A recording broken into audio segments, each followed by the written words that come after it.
And please do, if you get a chance, have a look at their amazing short plays on YouTube that they've created, giving you a window into life in Gaza and many other things. Anyway, this today is the second part of my version of the saga of Egil Skallagrimsson, the greatest Icelandic poet of all time so far. And in this part of the saga, as I indicated last time, Egil faces the worst crisis of his life. And once again, poetry, his poetry, the craft, the art of poetry that Odin gave him, as he believes, rescues him from this. So I just want to think a tiny bit before starting of what poetry was to the Old Norse, to the people of Iceland and Norway and the surrounding regions. And they were utterly amazed and staggered by poetry, by this strange craft that had emerged from them, which had such power, such political power, and also religious power. And though it was a warrior culture, it wasn't, their poetry wasn't just a question of men. There was a very, very famous, very well-known poem called The Song of the Priestess, Voluspa. And so they were very, very strict about their rules of poetry. And there's a book by Snorri Sturluson, an Icelandic historian of the Middle Ages, in the Middle Ages. And he cites various poets giving examples of different verse forms. And Egil is the one that he cites most of all. Over and over again, he cites Egil. And last week, as you saw, Egil's poetry was praise poetry. Basically, he saved his life by coming up very quickly with an ode in praise of Eric Bloodaxe, in whose power he was and who could have killed him at any moment. And the poem made it very, very difficult, impossible, ultimately, for Eric to kill Egil. But it wasn't just praise poetry that these poets came up with, these skalds, as they were known, skalds. As you'll see, the poem that Egil has to come up with in the following excerpt that I'm about to do is far deeper than praise poetry can ever go. And I thought I would just, because Egil himself, when he finds that he needs poetry to save his life, to save his mind, he asks, where is it? What is it? And so just he mentions some aspects of the Norse myth about the origin of poetry. So I thought I'd very, very briefly tell you that before plunging into the saga itself. So the gods, there were two sections of gods, two kind of tribes of gods, the Aesir and the Vanir, and they had a long-running war, which they ended. And in the truce, each side had to spit into a pot. So there was this pot full of the spittle of all of the gods. And the Aesir, who came into possession of this pot, decided to use it and to make the spittle into a human. And they made the perfect human, who was called Kvasir. And he wandered around the world, very, very wise, simply asking everybody's questions, answering everybody's questions until he was murdered by two dwarves. And when these dwarves were asked by the gods what had become of Kvasir, they said he basically died of being too intelligent. He was suffocated by his own brilliance. And anyway, they mixed his blood with honey and made a mead, a drink, which if you sipped it, you would start to recite either prophecy or poetry. And at a certain point, this fell into the hands of a giant. And then Odin, perhaps the chief of the gods, or maybe that's Thor, but anyway, one of the highest of the gods, Odin, managed to steal this mead of poetry from the giant. And in the form of a bird, he swallowed it all and he flew back to the giant, to the gods, to give them this.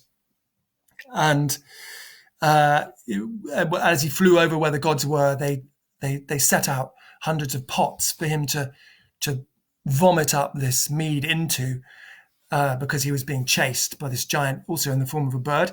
and some of it came out of his rear end in his fright, and that, they say, if sipped, is what creates bad poetry. So I'll leave you to decide which end of Odin my version of Egil's saga comes out of. And I plunge now into the second part of my 3 parts of Egil's saga that I've written my version of.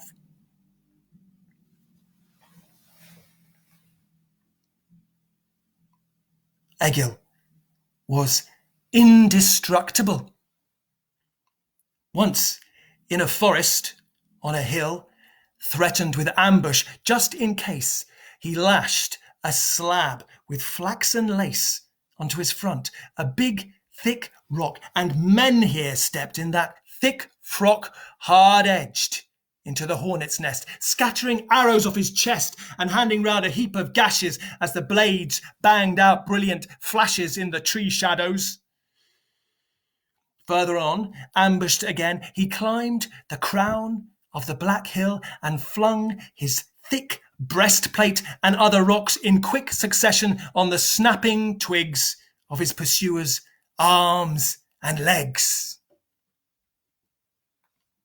Another time, when he was taken and flung into a pit, forsaken by the big, shaggy beast of luck that mostly saved his muscly neck, he got away by heaving up the post that he was tied to. Hup! And he was out, and he slid off the end and gnashed the twiny stuff that lashed his wrists. But halfway home to his safe ship and the sea foam, he stopped and said, "This isn't right. Creeping off sheepish in the night. I ought to say goodbye and thanks." So he went back and heaped up planks against the door of the big hall where those who'd buried him were all feasting, and, lacking for a match, flung a fire stick into the thatch and burned the bunch of them to ash.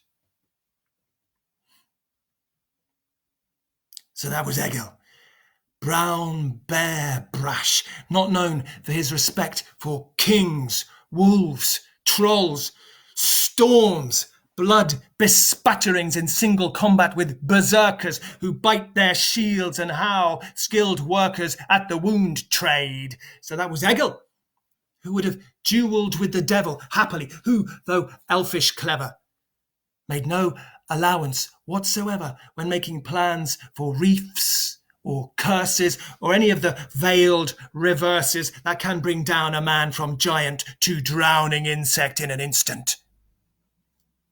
Who actively embraced disaster because it made his brain stream faster in the pursuit of verbal gold, rubies of wit, not bought or sold, but always stolen from the moment, crushed into being like a diamond by meteor strike.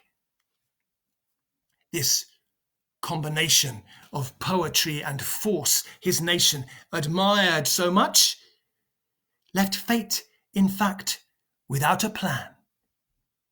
It was uncracked, this tower, that stood on endless ground, and Death, the dog, ran round and round, sniffing for weakness, but each time it scratched a hole or tried to climb, was expertly or fiercely met, either by power or by wit or both, and Egil stood self-manned.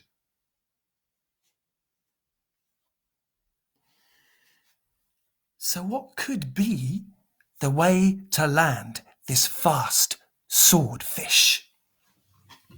Well, it was this.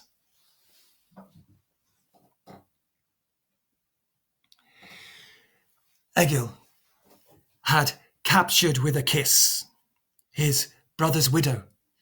They had daughters and sons grown up who worked the waters and walked the hills. One son had died, limp and sweat heavy when the tide of fever rose and dragged him under.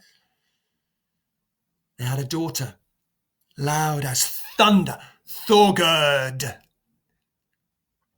But what improved his health most was a son just like himself, except that he was handsome, called Bodvar. He wasn't vast and bald yet, but he acted like his dad at the same age. And it was sad and good to see in him as well Thorolf, the striding pine who fell in England, Egil's older brother, fighting the Scots far from their heather. And Egil floated on a sea of love for this young him, and he looked on his father as the land. They were the ocean and the sand.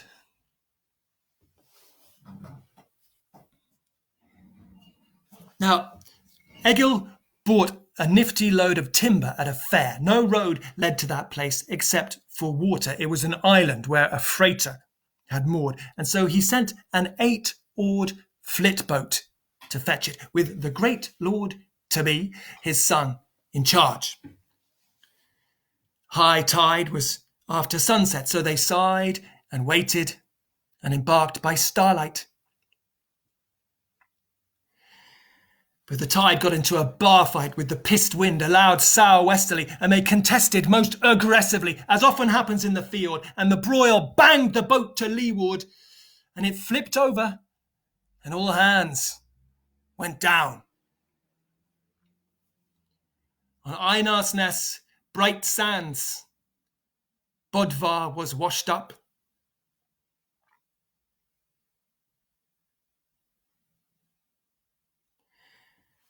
Egil went straight away, found his son, and bent, and picked him up, and laid him briefly across his knees, then rode, not roughly, with him to Digraness. He opened Scalagrim's mound, and in the Hope End earth, by his father, laid his son, and the tight tunic that was on Egil burst open. Then he closed the mound, and it may be supposed that night had fallen.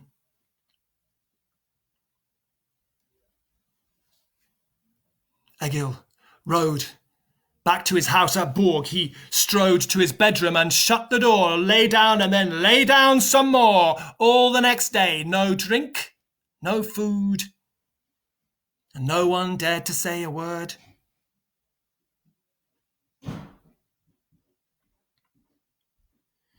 On the third day, when it was light, Asgerd, his anxious wife, took fright and sent a messenger on horseback, galloping down the golden gorse track to Hjordeholt, to tell their daughter, Thorgerd, the news, and to exhort her to come back quick. She did. She rode right through the night. As the cock crowed, she stepped into the house. "Have you eaten?" her mother said. The blue sky in the doorway drowned the moon. "No, mother. I will lift no spoon or fork. I will not eat a bean till I am feasting with the Queen of Heaven, Freya." This she said so as to penetrate the head of Egil in his thick-skulled room, not in a whisper, but a boom. "I think my father has it right. Since we have entered endless night, best to lie down and sleep. How could I live with my father dead? Why should I breathe in a world without my brother? Breakfast? You must be joking, mother." Then at the door she said as loud, "Open up, father. I am proud of you. This gesture is not hollow. Where you are going, let me follow."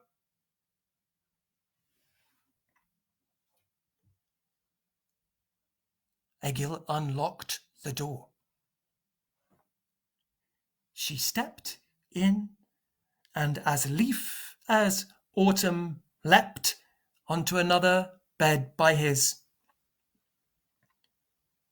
And Egil said, Dear heart, this is wonderful. You are showing me great love. You see what I can see, feel what I feel. With so much sorrow, there is no possible tomorrow. What a good girl who would much rather die than do different from her father.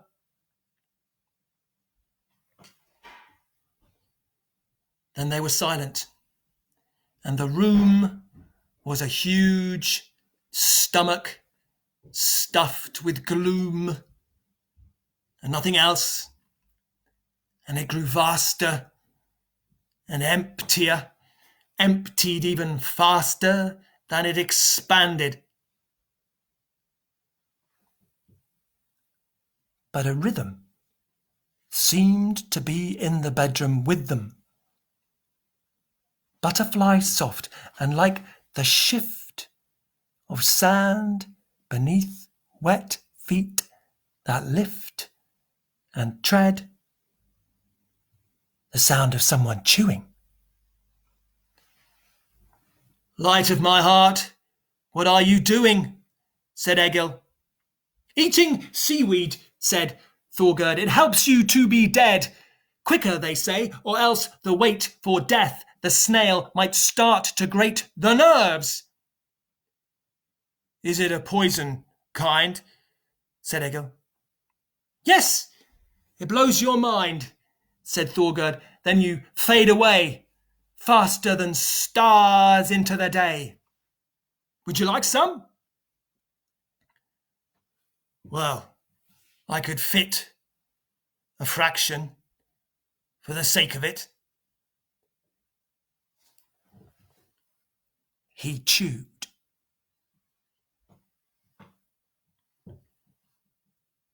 Then silence took the floor again, but smaller than before, less infinite at least, and shorter, since Thorgerd called aloud for water, and some was brought. And Egil said, this salt sea cabbage of the dead makes you so thirsty. Do you want a sip, said Thorgerd, from this font? She passed the drinking horn, and he swallowed a little inland sea in one great gulp. Then Thorgerd licked her lips and said, we have been tricked. Father, what's this white liquid silk? It isn't water, it is milk. Then Egil, in his anguish, bit a chunk out of the horn and spit. What shall we do? Said Thorgerd. Death has been false started, our last breath lapped in the race by life, sky far suddenly, as a tiny star that was as close and big just now as a hog husband to his sow bride on their wedding night, curled tight into a ring. Time stretches right out again. What to do with it? I know. Could boundless sorrow fit into a poem? Yes, it could, I think, and probably it should. Your one surviving son, I know him, Thorstein. He couldn't write a poem to save his life like you could on the glory of the fallen one. Two, rather.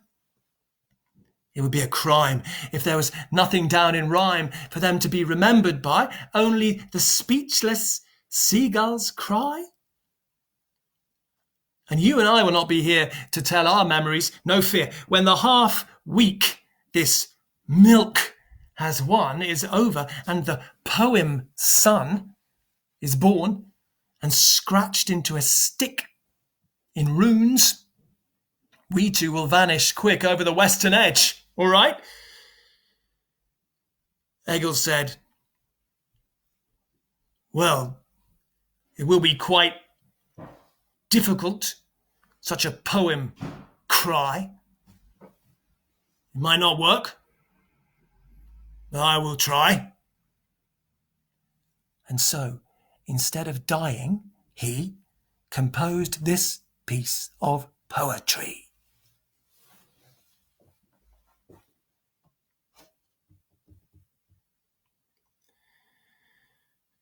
My tongue is stuck, a beached blue whale. What can I place into the scale to make my heavy poem lift? Odin flew homewards with the gift of poetry, the dwarf's blood mead swelling his stomach. And my need is equal, but I cannot find eloquence anywhere in my mind. Since the occasion of my verse is the slow motion of a hearse, I cannot get the heaven drink snatched by Frigg's husband from the brink of giant land for his divine children to flow. Enchanted wine from the mind's root. I only heave up sobs, monotonously grieve. Strange distillation that the dwarf had to surrender when his wharf was the bare skerry, and the flood rose from the gashed giant in a flood from his gashed neck, so that the swell crashes against the gates of hell. Blood of the perfect man, blind sea of light, where are you, poetry?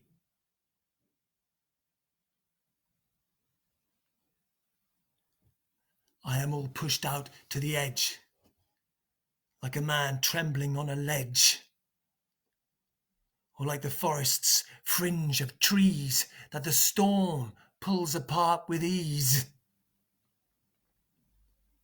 It does not put light in your head to lift your child from his deathbed, or any other member of your family, the ship of love.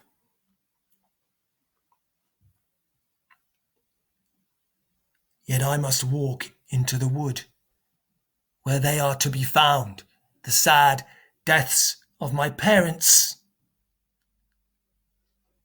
Funny, but that is the place where I must cut planks for my poem, adzed and deft, but with the leaves of language left.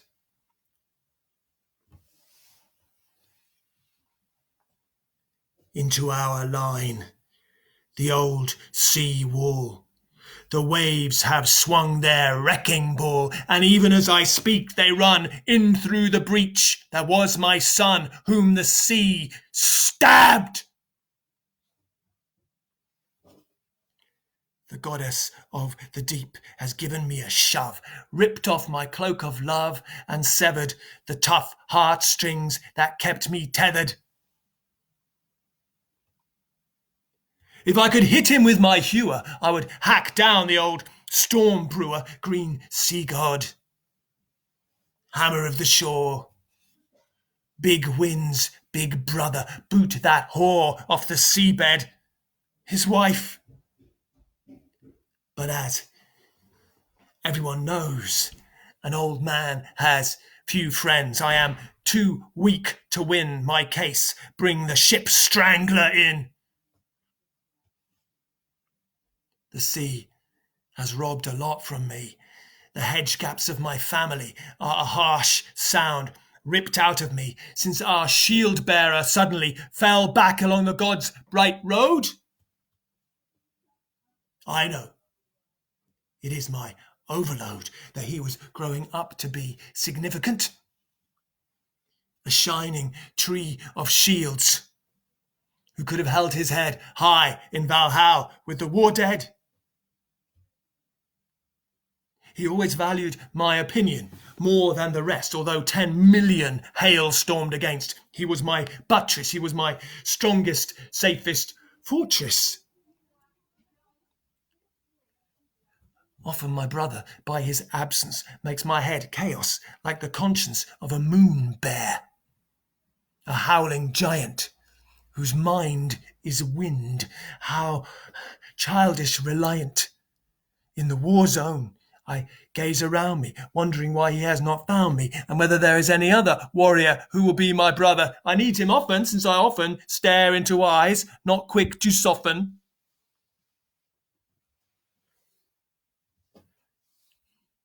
As friends diminish, I grow cautious, fly a bit lower, core less raucous. There are not many honest fellows under the leaves of Odin's gallows, the tree of worlds, because down here, he who, dark-minded, kills his dear brother can change his blood to gold. And it's impossible, I'm told, to get the cost of a lost son back till you have another one whom men respect as much. Oh, well, they can all gaggle off to hell, these human beings. I have got nothing against them, but the great son of my wife has gone to call on friends in One Eye's feasting hall, and the god chieftain of the oceans has broken off negotiations and ranged against me, foaming savagely, his entire green and white-maned cavalry, and I can't seem to lift my head. Horse of my thoughts. It turned to lead. Blank background of my face. The day, a wave of heat, dragged him away, that son of mine, the one who could never condone what was not good, never say anything degrading. Yes, I remember when you raised him into your world, war god, the ash sprung from my trunk, the branch of flesh for the grandchildren of my wife to bud from. I had pledged my life to you, undying lord of spears, to be your prophet all my years, your absolute believer, but you threw my faith away. You cut the ropes of friendship. Warden of the war carts, butcher of the dove, victory builder. I will not offer to you the blood-black spot of my despair in sacrifice, wall of the gods, lord of the dice.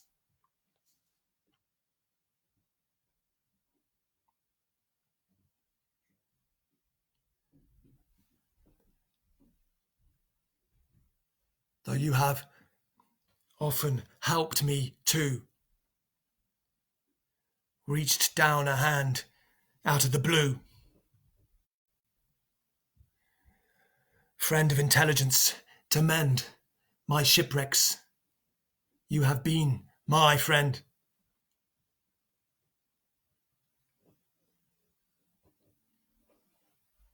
He who fights Fenrir, faithfully wrestles the hell wolf, gave to me this perfect craft, and eyes to strip enemies of their false friendship.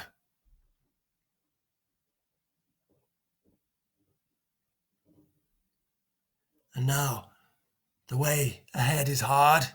Death, sister of the wolf, stands guard at the headland, and she controls all of our bodies and our souls. But I will stand without remorse, firm,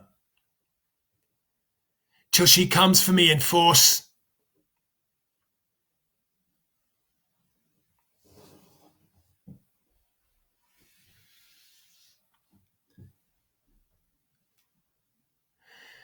Egil got better making that. When it was tucked under his hat, he called his daughter and his wife and servants what had saved his life. He spoke to them, then left his bed and sat down on his seat, not dead. He called the poem, How I Lost My Sons, and, careless of the cost, held an old-fashioned feast for them. He had a rock, a precious gem. When Thorgerd left for home, he gave her this as a gift, his daughter, Saviour.